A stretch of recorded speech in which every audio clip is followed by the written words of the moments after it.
안녕하세요. 저는 30대 후반에 접어든 아들을 하나 키우고 있는 주부이자 강인한 엄마입니다. 뭔가 제 소개부터 시작하고 이야기를 하려고 하니 신입생 때 첫 자기소개를 했던 날들이 새록새록 떠오르면서 부끄럽기도 하고 그러네요. 어디서부터 이야기를 해야 할까 고민이 많이 들긴 했지만 상황을 제대로 이해시키려면 제가 처음부터 끝까지 속임없이 이야기를 하는 편이 좋을 것 같다는 생각이 들었습니다. 제가 살아온 배경부터 차근차근 풀어나갈 텐데 중간에 지루하다고 제 사연을 끝까지 들어주시지 않는다면 아주 후회하실 거라는 것부터 미리 이야기하겠습니다. 그러면 제가 어쩌다가 이곳을 찾아와 임금님 귀는 당나귀 귀를 하게 되었는지 시작해 보도록 하겠습니다. 혹시 청취자 여러분들은 고물상을 운영하는 집에 대해서 어떻게 생각하시나요? 가난하고 더럽고 하루 벌어 하루 먹고 산다고 생각을 하시는 분들이 대부분일 거라 생각합니다. 하지만 그것은 폐지를 줍고 푼돈을 바꾸는 일을 하시는 분들이시고 고물상 자체를 운영하는 집들은 대부분 엄청난 알부자나 다름없습니다. 꽤 비싼 금속들을 다루고 그것들을 대부분 현금으로 큰 사업체에 넘겨 녹여팔 수 있게 처리를 하기 때문에 큰 고물상들은 하나의 중소기업이나 다름없다고 하죠. 중소기업과 다른 점이 있다면 현금으로 거래를 해서 은근히 뒤로 챙기는 돈이 많다는 것과 금속 수입에 차질이 생기면 고물상들의 값이 엄청나게 뛴다는 것입니다. 저희 아버지께서는 할아버지 세대부터 물려받으신 고물상을 이어받아서 운영을 하고 있으셨는데 개인 사업자치고는 엄청나게 큰 고물상이었습니다. 어릴 때는 저희 집이 고물상을 운영한다는 것을 한마디로 표현하자면 정말 쪽팔렸습니다. 우리 아빠는 이상한 집게발이 달린 큰 중장비를 이용해서 고물을 실어 날랐거든요. 다른 아빠들은 화려한 차를 타고 다니는데 우리 아빠는 항상 상처가 엄청나고 먼지에 뒤덮인 중장비를 끌고 다닌다는 게 못내 부끄럽고 싫었습니다. 사실 고물이라는 게 말맞다나 더럽고 오래되고 낡은 것들을 취급하다 보니 꼭 거지들의 소굴에서 사는 것 같은 기분이 들어서 부끄러워 친구들에게 꼭꼭 숨기고 다녔습니다. 더 어릴 적에는 우리 아빠가 일하는 곳이라고 고물상에 데려가서 술래잡기도 하고 놀았는데 그때마다 친구들 옷이 엄청나게 더러워지고 그랬거든요. 기름때가 묻기도 하고 더럽고 냄새가 나니까 친구들 부모님께서 저랑 놀지 말라고 하기도 하셨고 어느 날부터 친구들이 저를 피한다는 걸 알게 된 이후로 절대로 먼저 이야기를 하지 않았습니다. 집에 갈 때도 주위를 꼭 살폈고 혹시라도 아빠의 일터에 심부름이라도 가게 되는 날에는 모자도 눌러쓰고 몸을 잔뜩 웅크린 채 황급히 들어가서 물건만 전해드리고 나왔습니다. 친구들이 알아봐야 소문만 더럽게 나지 저에게 이득이 되는 것이 하나도 없었으니까요. 하지만 아무리 조심한다고 해도 꼬리가 길면 밟히는 법 아니겠습니까? 하루는 엄마의 심부름으로 고물상에 갔다가 반 친구에게 들키고 말았던 것입니다. 고물상에 들어가는 저를 보고 뭘 하나 싶어서 따라 들어왔다가 제가 아빠한테 달려가는 것을 보고 고물상집 딸이라는 것을 알게 된 것이죠. 평소에 저를 시기 질투했던 친구였기 때문에 다음 날부터 학교에 제가 고물상집 딸이라고 엄청난 거지라고 소문을 내고 다녔습니다. 어린아이들 눈에 고물을 취급하는 건 폐지 줍는 할머니와 다름이 없었기 때문에 제 자존심을 상하게 하는 일도 어마어마했습니다. 조별로 숙제를 해야 해서 준비물을 사와야 할 때도 하루에 3,000원 버는 집이 무슨 돈이 있겠냐고 너는 준비물 사오지 마 하고 배척을 하기도 했고요. 제 주위를 지나갈 때마다 고물 냄새가 나는 것 같다면서 저를 놀리기도 했었습니다. 그 나이 아이들이 뭘 알겠습니까? 자연스럽게 저는 학교에서 왕따가 되었습니다.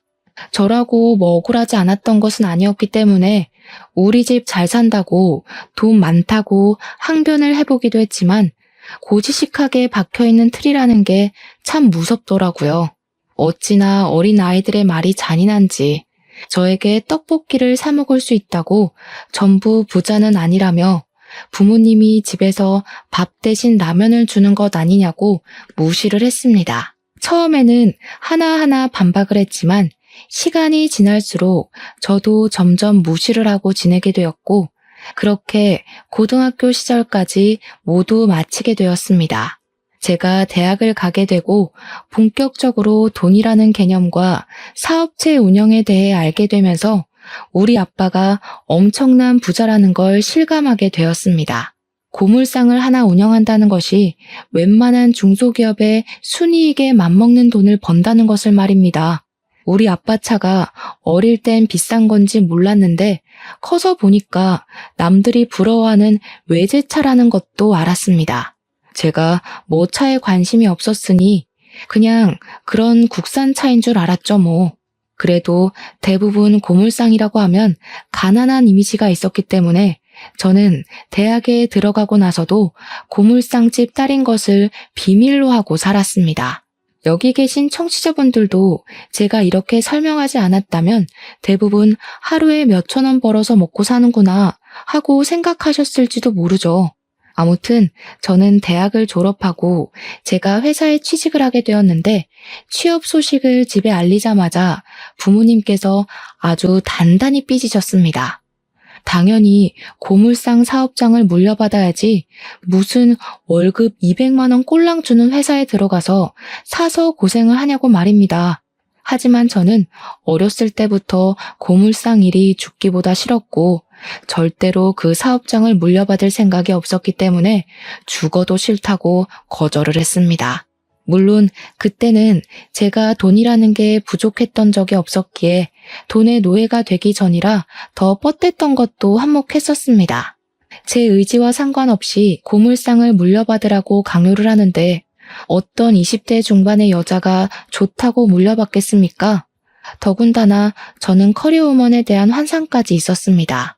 그럭저럭한 대학을 졸업해서 취직을 했으니 사실 대기업은 가당치도 않은 소리였고 그저 뻔한 중소기업에 입사를 해서 열정페이의 노예가 되었습니다.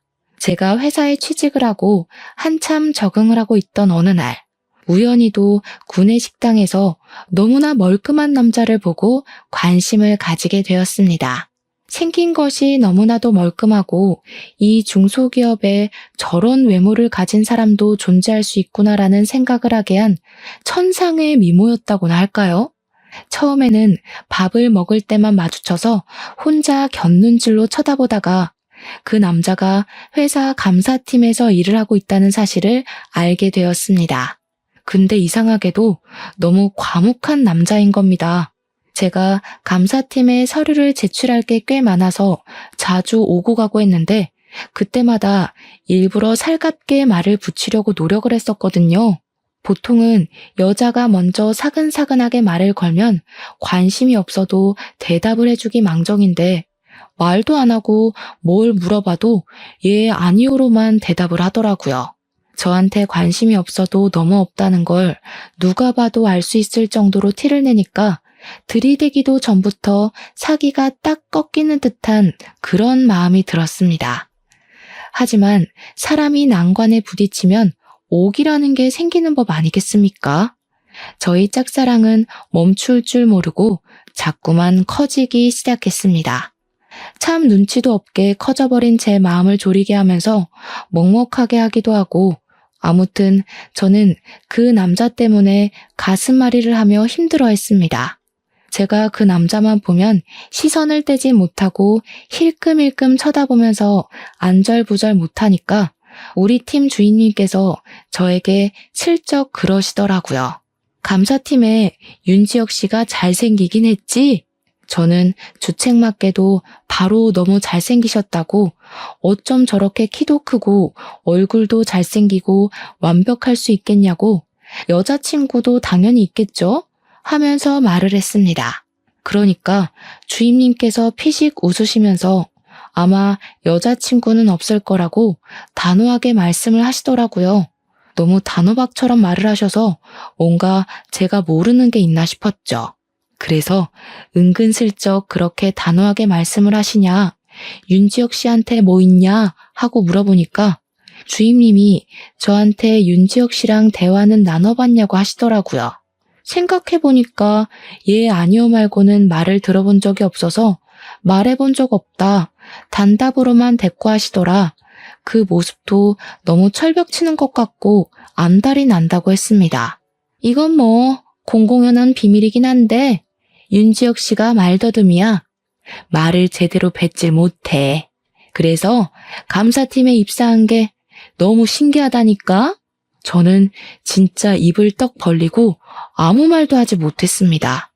외모도 잘생겼고 키도 크고 배도 나오지 않고 물론 저보다 4살 연상이긴 했지만 정말 이 회사의 빛과 소금 같은 존재인데 말더듬이라는 소리를 들으니까 확 깨더라고요. 여자들이 관심을 가지고 달려들다가도 말더듬이라는 걸 알게 된 이후에 다들 나가 떨어진다고 했습니다.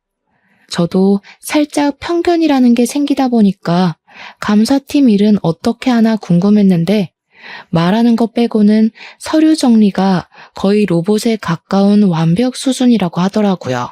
오차가 0.1%라도 있으면 다 잡아내는 걸로 유명하다고 하는데 능력까지 출중한데 말더듬이라는 게 너무나도 아쉬웠습니다.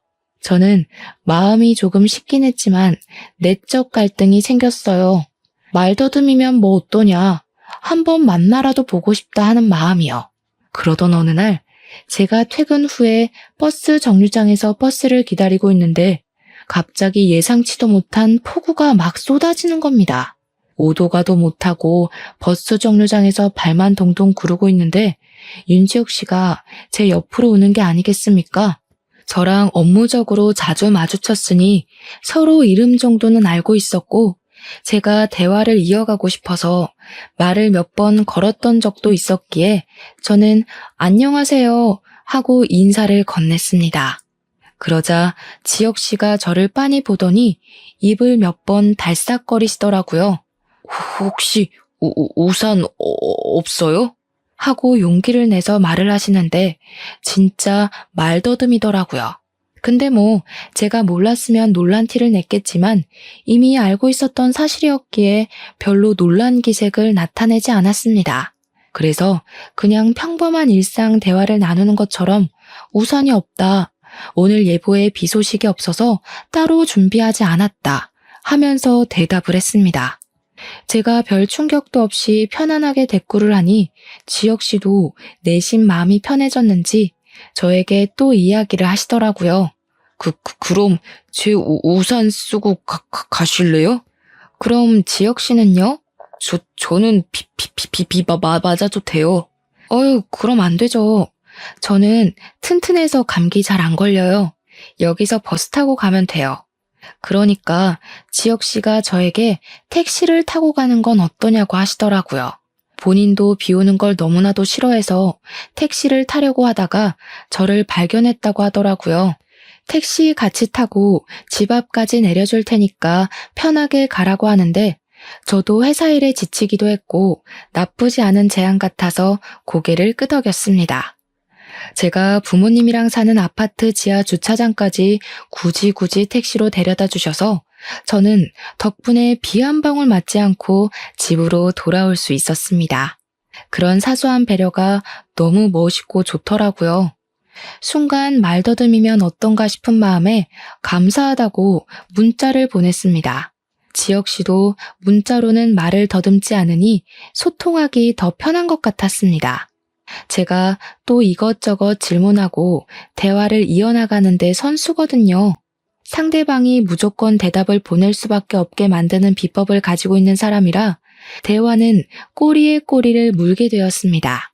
지혁 씨도 말이 아니라 문자로 대화를 하다 보니까 대답을 엄청나게 세심하게 보내주시더라고요.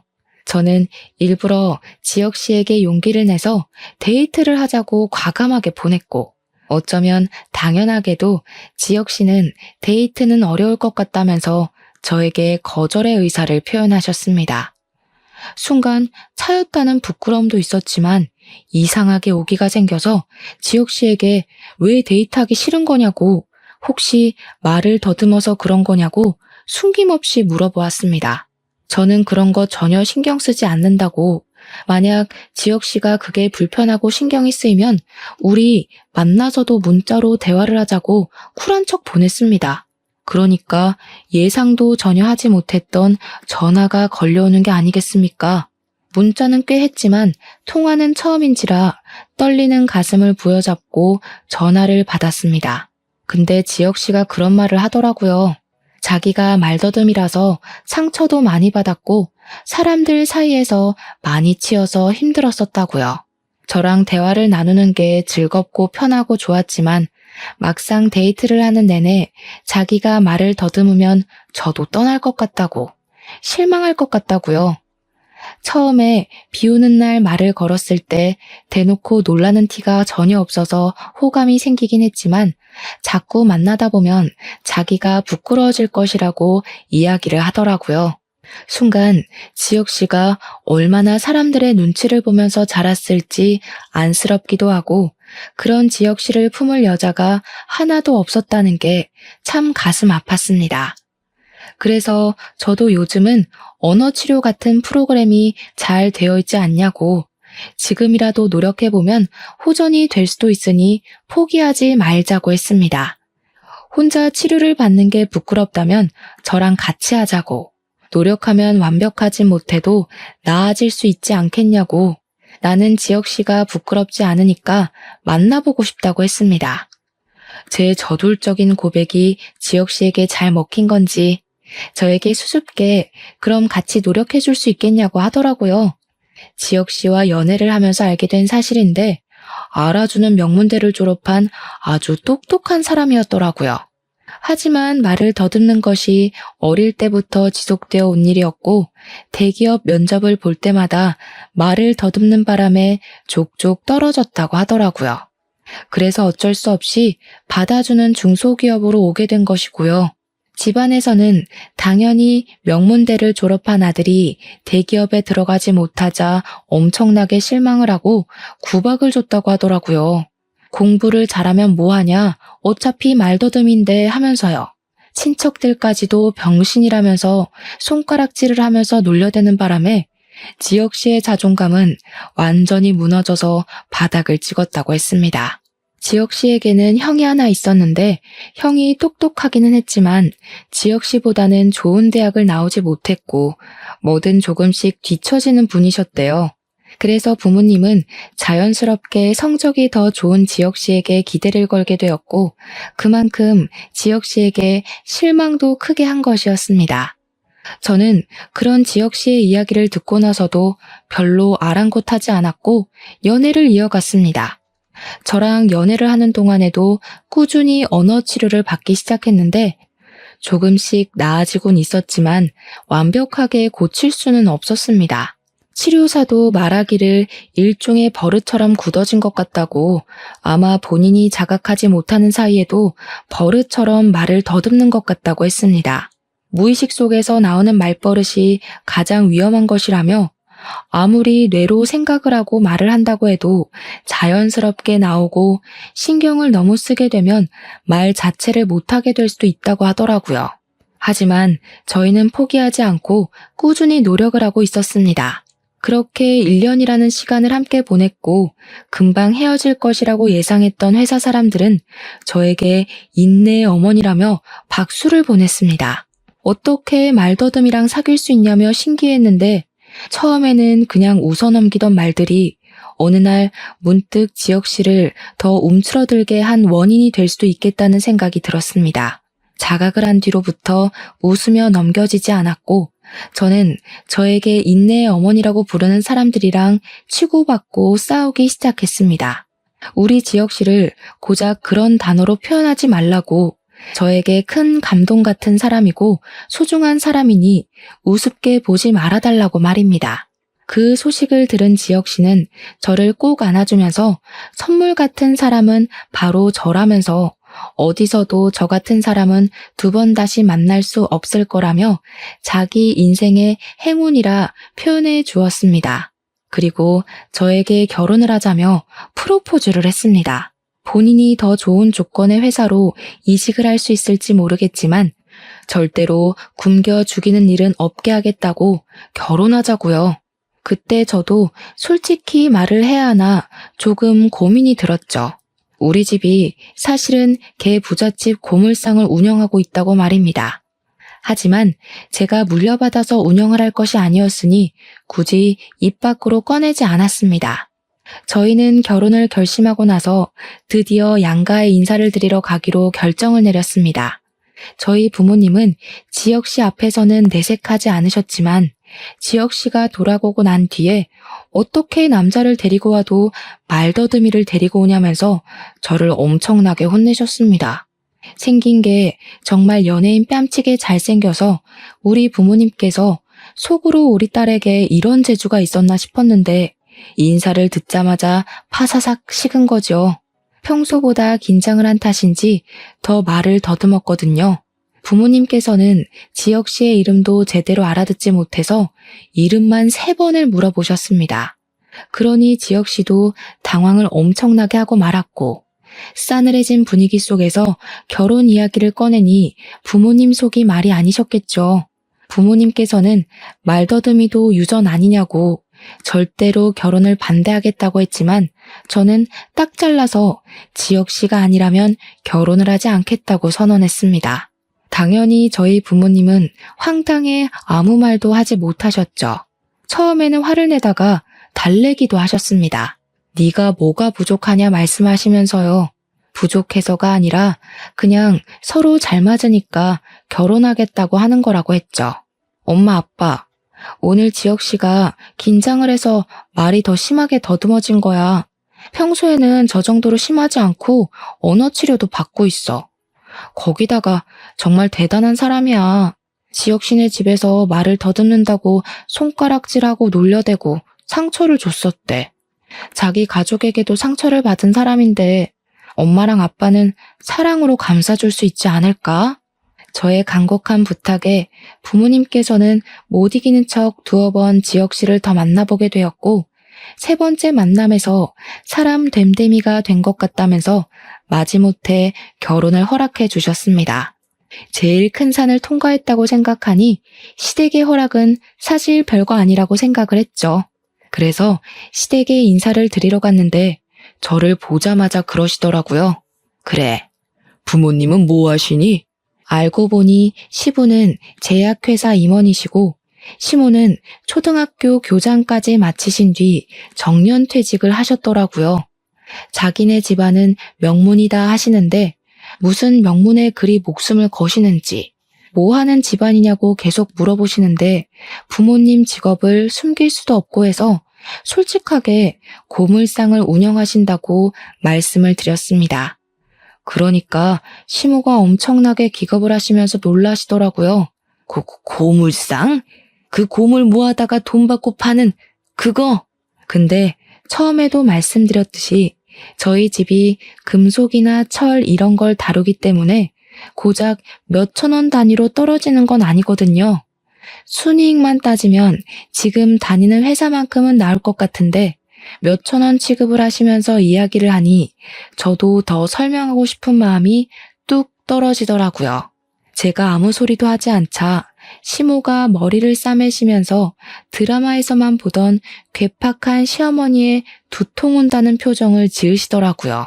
내가 너 같은 비렁뱅이한테 장가 보내려고 우리 아들 서울대 보내고 내내 지원한 줄 아니? 뱅이가 뭐야? 나는 말더듬인데. 제가 지혁 씨에게도 딱히 고물상을 운영한다, 우리 집이 잘 산다 이런 말을 한 적이 없었기 때문에 지혁 씨도 당황했을 법한데 서툰 말솜씨로 저를 변호해 주더라고요. 지혁 씨는 눈 하나 깜빡하지 않고 직업이 뭐 어떠냐, 귀천 없다, 사람 됨됨이만 되면 된 거 아니냐, 나도 하자 있다 하면서 쉴 새 없이 말을 했습니다. 시부모님은 당황해서 너는 하시면서도 지혁 씨가 워낙 강경하니까 더 싫은 소리는 못 하시더라고요. 솔직히 말하면 제가 손해인 건 맞지 않나 싶어서 가만히 있는데 지혁 씨 형이라는 사람이 나와서는 빈정거리더라고요. 고물상하는 집안에 말더듬이 사이면 딱 어울리는 거 아니야? 근데 외적으로 보나 성격으로 보나 형제가 맞나 싶더라고요. 말도 너무 싹수 없게 하고 외모도 지혁 씨랑은 완전히 딴판이었습니다. 얼굴도 못생기고 피부도 곰보해 배도 불룩 나와서 임신 7개월이라고 해도 믿을 법 하더라고요. 오죽하면 제가 지혁 씨에게 저분은 누구냐고 물어봤겠어요. 아주버님도 지혁 씨와 어릴 때부터 외모 비교를 많이 당했는지 자격지심이 좀 있어 보였습니다. 우리가 좀 안 닮았지? 다들 형제인 거 몰라. 하긴 저런 말더듬이랑 무슨. 빈정빈정 거리는데 무슨 빈대떡인 줄. 보니까 대학도 지혁 씨보다 조금 낮은 대학을 나왔더라고요. 그것조차 자격지심으로 보였고요. 대기업 다닌다는 소리는 들었는데 자랑할 게 정말 그것뿐인지 내내 대기업 이야기만 하더라고요. 지혁 씨랑 1살 차이라고 들었는데 그냥 누가 봐도 아저씨 같은 사람이었습니다. 근데 집안에 장남이 아직 장가를 안 갔는데 손 아랫사람이 먼저 가도 되나? 아주버님, 여자친구분 있으세요? 그럼 저희가 기다릴게요. 여자친구 없다는 게 또 자존심이 상했는지 콧김만 뿍뿍 내뱉더라고요. 생긴 게 못생겨서 그런지 모태솔로라고 지혁 씨가 슬쩍 말을 해주더라고요. 시부가 제약회사 임원이라 집에 돈은 좀 있어 보이긴 했지만 그게 전부는 아니니까 뭐 충분히 모태솔로일 수도 있겠다 싶었습니다. 시모는 계속 고물상에 꽂혀서 집안이 마음에 안 든다고 성에 안 찬다고 제 면전에 대놓고 말을 했습니다. 지혁 씨는 제 손을 꼭 잡고는 시부모님에게 선언하듯 이야기를 했습니다. 내가 이 집에서 얼마나 힘들게 자랐는지 알아주는 사람은 이 사람 하나뿐이야. 지혁 씨는 지금도 가족들은 자기가 말을 더듬는다고 무시하고 경멸의 말을 쏟아붓는데 저는 유일하게 말 더듬는 걸 보고도 놀라지 않았던 사람이라고 말을 해줬습니다. 본인에게 은인 같은 존재이자 고마운 사람이기도 하며 선물이기도 하다고 없어서는 안 될 소중한 사람이라고 말입니다. 만약 허락을 해주지 않는다면 집안과의 인연을 모조리 끊어버리고 둘이 간소하게 결혼식 올리고 살겠다고 시부모님께 결정을 제대로 내리라고 협박조로 말을 했습니다. 시부모님께서는 그 말에 놀라서 두 분 다 절대로 천륜을 끊는 건 안 될 소리라고 하시고 아주버님은 피식 웃더라고요. 재수씨, 능력이 아주 좋네. 여자라면 치를 떨던 내 동생 입에서 저런 소리가 다 나오고. 저는 대꾸해주고 싶지 않아서 그냥 씩 웃어주고 말았는데 그게 자기를 무시한다는 느낌으로 받아들여진 건지 기분 나빠하더라고요. 저희가 강경하게 나오자 양가에서는 어쩔 수 없는 허락을 해주셨고 저희는 정말 행복한 결혼식을 올릴 수 있게 되었습니다. 물론 그 과정이 순탄하지 않았죠.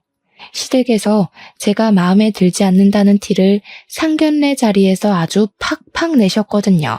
지혁 씨가 상견례 중간에 벌떡 일어나서 자리를 끝내자고 할 만큼 화를 냈기에 넘어갔지. 지혁 씨가 가만히 있었다면 저희 부모님이 아마 상을 엎으셨을지도 모르겠습니다. 시모가 계속 구시렁거렸는데 일부러 저 들으라는 식으로 말했거든요. 우리 아들이 명문대를 나와서 차만 아가씨랑 결혼하고 살 줄 알았더니 우리 아들이 말을 조금 더듬어서 그렇지 외모도 훌륭하고 아나운서 하라는 말을 그렇게 들으면서 자랐는데 자식 낳으면 우리 아들 얼굴 닮으라고 내가 기도라도 올려야겠네. 우리 아들은 잘생겼는데 며느리가 영. 우리 부모님께서 기분이 나빠 킁킁하시니까 지혁 씨가 나서서 이야기를 했습니다. 자기가 명문대를 나오긴 했지만 대기업에 들어가지도 못하는 말더듬이인데 사위로 받아주셔서 정말 감사하다고요. 아나운서를 꿈꾸었던 어린 시절도 있었지만 말을 더듬는 바람에 시도조차 하지 못했었다고. 결국에 회사에 들어가서 이렇게 좋은 여자를 만나게 됐다고 말입니다. 우리 와이프 얼굴 닮은 딸 하나만 있으면 소원이 없겠다고 저희 부모님한테 고개 숙여서 정말 감사하다고 인사를 하는데 그 말에 시댁 식구들은 완전히 똥 씹은 얼굴을 하더라고요. 당연히 사위 될 사람이 마누라 편에 찰싹 붙어 있으니 우리 부모님은 더할 나위 없이 얼굴이 활짝 피어오르셨고요. 상견례 끝나고 은근히 남자 잘 골랐다고 칭찬까지 해주셨습니다. 그 자리가 끝나고 저희 아버지께서 비싼 외제차를 타고 오셨는데 시댁에서 그 차를 보고는 고물상을 하신다더니 차를 무슨 빚까지 내서 사냐고 한 소리 하시더라고요. 억 단위가 넘어가는 차여서 당연히 빚을 내서 샀을 거라고 생각하는 시댁이 우물한 개구리처럼 보였지만 대꾸는 하지 않았습니다. 저희는 결혼식 이후에 회사에서 저금리 대출이 지원되어 신혼집도 전세자금 대출을 통해 얻었습니다. 아버지께서는 우리 딸이 대출금 갚으라 고생하는 거 보기 싫다고 집을 하나 사주시겠다고 하셨지만 재산세며 상속세며 생각을 해보니 그냥 전세를 얻는 게 이득이겠더라고요. 대신 아버지께서 돈이 필요할 때 간간히 대출금을 대신 갚아주시곤 하셨죠. 물론 저금리라서 이자율이 나쁘지 않긴 했습니다. 거기다가 명문 집안 운운하던 시댁에서 저희 신혼집에 아무것도 해주지 않으셨기 때문에 저도 굳이 저희 집에 뭘 해달라고 바라지 않았습니다. 혼수만큼은 절대로 본인이 하시겠다고 박박 우기시는 엄마 때문에 어쩔 수 없이 혼수는 최고급으로 드리긴 했습니다. 가전제품은 비싼 거 사야 오래 쓴다고 하셔서 추천받은 상품들로 드렸는데 확실히 예쁘기도 하고 성능도 좋더라고요. 그렇게 저희의 신혼생활은 달달하게 흘러갔고 결혼을 한 지도 어느덧 2년이라는 세월이 흐르게 되었습니다. 저희 부부에게 아무런 문제는 없었지만 딱 하나 신경 쓰이는 게 있었다면 그건 바로 아이가 들어서지 않는다는 것이었습니다. 피임을 전혀 하지 않음에도 불구하고 아이가 들어서지 않아 산부인과에 가봤는데요. 제가 다낭성 난소 증후군이 있어 난임이라는 판정을 받게 되었습니다. 소파 수술을 하고 깨끗하게 긁어내야 임신 확률도 올라간다 해서 저는 아이를 가지고 싶은 마음에 시술도 받고 시험관까지도 생각을 하게 되었습니다. 제가 그렇게 몸을 회복하는 동안 그 사이에 아주버님께서 결혼을 하겠다며 여자를 데리고 오셨습니다. 아주버님의 소개로는 명문대를 우수한 성적으로 졸업을 한 여자이며 아주 똑똑해서 배울 게 많은 여자라고 하셨습니다. 하지만 관상이라고 하죠. 얼굴을 딱 봤는데 얼굴이 상당히 사납게 생겨서 좀 무섭다고 해야 하나? 그러니까 딱 봐도 센 언니 같은 느낌이 물씬 풍겼습니다. 저는 솔직히 눈 마주치고 조금 쫄았어요. 와, 잘못하다가는 시모의 시집살이보다 더한 형님살이가 시작될 수도 있겠다 하면서 긴장을 하게 됐죠. 식장에 들어가기 전까지는 남녀 사이는 모르는 거니까 하고 생각을 하고 있었는데 아주버님이 그러시는 겁니다. 이 사람 임신했어요. 지금 10주래. 그러니까 우리 하루빨리 결혼해야 됩니다. 임신을 했다는 말에 시부모님은 발등에 불이라도 떨어진 사람 마냥 부랴부랴 결혼식 준비를 시작하셨습니다. 저희가 아이가 오랜 시간 들어서지 않았기 때문에 드디어 첫 손주를 본다고 기분이 좋아지신 시부모님은 아주버님이 살 신혼집까지 마련을 해주셨습니다. 손주가 혼수라는데 당연히 이 정도는 해줘야 한다면서 저에게는 임신도 못한다고 떡하니 임신을 해서 오면 얼마나 좋냐고 하는데 어이가 없었습니다. 장남이니까 더 해주고 싶은 마음이 들 수도 있겠지만 우리 남편도 아주버님 댁만 집을 못 해준 게 못내 서운했는지 차별하는 거 아니냐고 한 소리 하더라고요. 형님이라는 그 여자는 저보다 2살이 어린 여자였는데 자기가 형님이라고 저에게 꼬박꼬박 존댓말을 써줬으면 좋겠다고 하더라고요. 저야 학렬로 윗사람이니 그렇게 하겠다고 했는데 정작 형님은 저에게 반말을 찍찍 하시더라고요. 근데 그 느낌이 조금 귀여운 반존대가 아니라 싹수 없고 싸구려 같은 느낌이 물씬 풍기는 게 상당히 별로였습니다. 거기다가 명문대를 우수한 성적으로 졸업했다고 했으면서 상식이 조금 부족한 듯한 느낌도 들었고요. 시댁 단톡방에서 이런저런 이야기를 하는데 갑자기 형님이 뜬금없는 소리를 하지 않겠습니까? 모르는 게 산책이죠. 누구 개를 산책시켜요? 웬 모르는 개? 제가 대꾸를 하니까 형님이 그것도 모르냐는 식으로 모르는 게 산책이라고 속담 몰라? 하는데 진짜 뒤통수를 누가 세게 내려친 것 같았습니다. 모르는 게 상책이라는 말을 글쎄 모르는 게 산책이라고 쓴 것이었습니다. 저랑 남편이랑 둘 다 농담한 거겠지? 하면서 입을 떡 벌렸어요. 아주버님은 땀까지 막 붙여가면서 우리 와이프가 순수해서 그래 하면서 방어벽을 세우는데 순수한 거랑 무식한 거랑은 차원이 다른 이야기 아닙니까? 명문대 출신의 대기업을 다니다가 임신을 하는 바람에 일을 그만두게 되었다고 경력 단절이라면서 이야기를 하는 사람이 이런 상식도 모르는 게 말이 되나 싶고요. 시댁에서는 명문대 출신의 대기업 다니던 형님을 무슨 상전 떠받들듯이 금이야 오기야 해주셨거든요. 거기다가 임신까지 했으니 시부모님 눈에서 꿀이 뚝뚝 떨어지셨죠. 우리 큰아들 때문에 그 좋은 회사도 퇴직하고 아유 마음 아파서 어쩌면 좋아? 우리가 더 잘해줄게. 우리 능력 좋은 맏며느리. 시모가 예쁘다 예쁘다 해줄수록 기고만장해지는 형님을 보면서 수상함을 느낀 건 저랑 남편뿐이었습니다.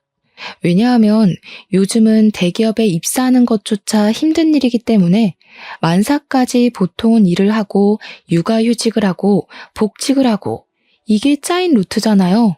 그 힘들다는 곳에 취직까지 한 사람이 고작 결혼과 임신 때문에 직장을 그만둔다는 게 말이 안 된다 싶었죠. 그리고 우리 아주버님이 뭐만 하면 쩔쩔매는데 그게 형님한테 쩔쩔맨다기보다는 뭔가 숨기는 사람처럼 시부모님 눈치를 보는 느낌이 물씬 풍겼습니다. 가끔은 저와 남편의 눈치까지 보는 듯 했고요. 형님은 가끔 가다 무식을 자랑했고 그때마다 아주버님이 수습을 하셨습니다. 형님은 뱃속의 아이가 아들이라며 더욱더 시부모 앞에서 콧대를 세웠고 시간은 흘러 임신 8개월이 되었습니다. 그리고 그때 저에게도 정말 귀한 아기 천사가 찾아오게 되었습니다. 시댁에 가서 소식을 전하니 시부는 겹경사라며 좋아하셨고 시모도 티는 내지 않으셨지만 내심 좋아하셨습니다. 여태 저를 무시하고 그러셨으니 대놓고 좋은 티는 내지 않아도 자연스럽게 올라가는 입꼬리는 숨기지 못하시더라고요. 재수씨, 임신했다고? 축하해. 말더듬이 안 되게 조심하고 태어나자마자 언어 치료부터 받아야 하는 거 아니야? 아주버님이 눈치 없이 말을 뱉었고 그날 남편이 완전히 눈이 돌아서 아주버님에게 쌍욕을 하면서 화를 냈습니다. 저희 남편이 언어 치료를 꾸준히 다니면서 말이 많이 좋아졌는데 또박또박 이야기를 하니 시부모님도 무척 놀란 얼굴이시더라고요. 그 이후에도 형님은 계속 단톡방에서 사소한 말실수를 하셨습니다. 어머님, 제가 우리 아들 낳으면 저한테 일해라 절해라 하지 마세요. 육아는 제가 알아서 할게요. 무난하게 키울 테니까 참견하시면 곤란해요. 어머님, 감기 걸리셨다면서요? 임산부라 가까이 가지 못하겠네요. 빨리 낳으세요. 어머님, 그이가 저 가방 사준다더니 입 싹 씻는 거 있죠? 마마 일은 중천공인데. 그때마다 저와 남편의 얼굴이 다 화끈거렸습니다. 아무래도 명문대를 졸업했다는 것이 거짓말 같았죠. 시모에게 예쁨을 받고 싶어서 아주버님이랑 작당 모의를 한 것 같다고 의심을 하고 있었는데 시모도 의심을 하고 있었더라고요. 그러던 어느 날 사건이 터졌습니다. 저랑 남편이 언어 치료를 끝내고 병원 앞에서 데이트를 하고 있다가 카페에 들렀는데 그 카페에 형님이 들어오는 게 아니겠습니까? 남편과 제가 알아보고 인사를 할까 말까 고민을 하는데 저희 대각선 뒤쪽 테이블에 떡하니 앉더라고요. 근데 그 테이블에는 노란색으로 머리를 염색하고 입술을 빨갛게 칠한 어떤 여자가 앉아 있었거든요. 명문대 출신인 형님과는 거리가 멀게 생긴 여자였는데 둘이 무척이나 친한지 앉자마자 시끄럽게 이야기를 나누더라고요. 듣고 싶지 않아도 대화 내용이 다 들렸습니다. 야, 나 진짜 명문대에 대기업 다닌 척하느라 죽겠어. 남자들 꼬셨을 때처럼 연기 잘 좀 해봐. 너 그런 연기 엄청 잘하지 않았어? 그래도 봉 하나 제대로 잡았으니까 얼마나 다행이야. 그쪽 집안에 돈이 많아서 집도 해주고 그랬다며. 이제 너 술집에서 일할 일도 더 이상 없겠네. 나는 언제 때려치우냐? 너도 나처럼 물주 하나 잡어. 근데 얼굴이 너무 못생겨서 토할 것 같아. 뽀뽀도 하기 싫다니까. 뽀뽀도 하기 싫다면서 임신은 어떻게 했대? 뭐 눈 꼭 감고 딴 생각하고. 말도 하기 싫다. 근데 사실 이 아이 아빠가 누군지 몰라. 비슷한 시기에 이 남자 저 남자 다 만났잖아. 그러다가 호구 하나 잡은 거지. 남편도 다 알고 있으면서 속아주는 걸지도 모르겠고. 그러니까 자기네 집에도 명문대니 대기업이니 하면서 속이는 거 아니겠어? 저랑 남편은 이야기를 듣다가 먹던 커피를 다 뱉어낼 뻔했습니다. 제가 너무 놀라서 대각선 뒤쪽 테이블에 다가갔습니다. 형님, 그거 다 진짜예요? 그러니까 형님이 귀신이라도 본 듯 악소리를 내는데 카페에 있던 사람들이 죄다 쳐다보더라고요. 술집 여자였다고? 뱃속의 애가 누구 애인지도 몰라? 와, 진짜 제정신 아닌 거 아니야? 시부모님도 아셔야겠어요. 그 말을 끝으로 제가 가방을 챙겨서 남편이랑 같이 카페 밖을 나가려고 하니 형님이 놀라서 저를 따라 나오면서 오해가 있다고 난리를 치더라고요. 동서동서 하는데 2살이나 어린 게 반말하는 것도 열받고 해서 저도 소리를 버럭 질렀습니다. 동서는 무슨 얼어 죽을 동서. 말 놓지 마. 나보다 어린 주제에 누구를 속여? 그러니까 제 어깨를 확 잡아채면서 저를 밀치는데 제가 뒤로 나자빠지고 말았습니다. 근데 제가 정말 어렵게 아이를 임신한 몸이지 않겠습니까? 남편이 열이 받아서 바로 형님의 뺨을 친 것입니다. 그랬더니 주변에서 놀래서 경찰에 신고를 했고 남편은 피의자 신분으로 경찰서에 가서 조사를 받게 되었습니다. 저는 너무 놀라서 시부모님과 아주버님께 호출을 했고 경찰에게도 상황을 모조리 다 빠짐없이 설명을 했습니다. 뒤늦게 찾아온 아주버님과 시부모님이 지금 큰며느리 뺨을 때린 거냐면서 남편을 질책하려고 하는데 제가 나서서 설명을 했죠. 이 여자 대기업은커녕 술집 여자라면서요? 뱃속의 애가 누구인지도 모른다는데 아주버님 알고 계셨어요? 뭐가 어쩌고 어째? 그게 진짜야? 그러니 아주버님이 사색이 되어서 아니 그게 하면서 말꼬리를 흘리더라고요.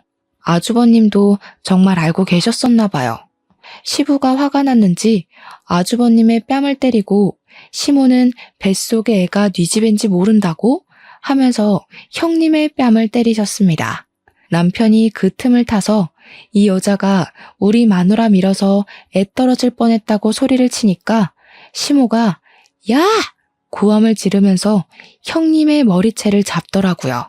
우리 집 귀한 손주를 네가 감히? 경찰서에서 벌어진 일이니 당연히 경찰들이 와서 뜯어말리고 개판이 났죠. 아주버님께 시부모님이 당장 이혼하지 않을 거면 너도 맨몸으로 집 나가라고 엄포를 놓은 덕에 아주버님은 이혼하겠다고 아주 쭈구리처럼 말을 했습니다.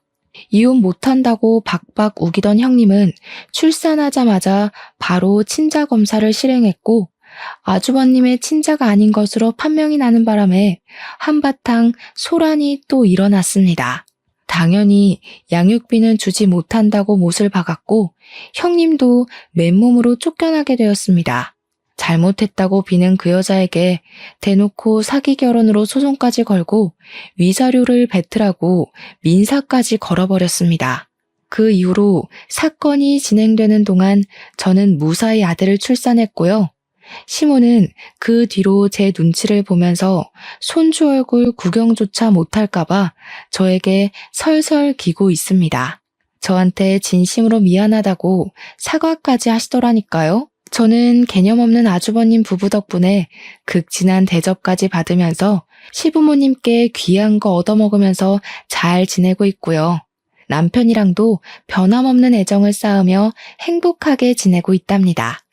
여러분들도 저만큼 행복한 나날이 가득하시길 바라면서 제가 앞으로 아들을 잘 키워낼 수 있도록 응원 부탁드립니다. 감사합니다.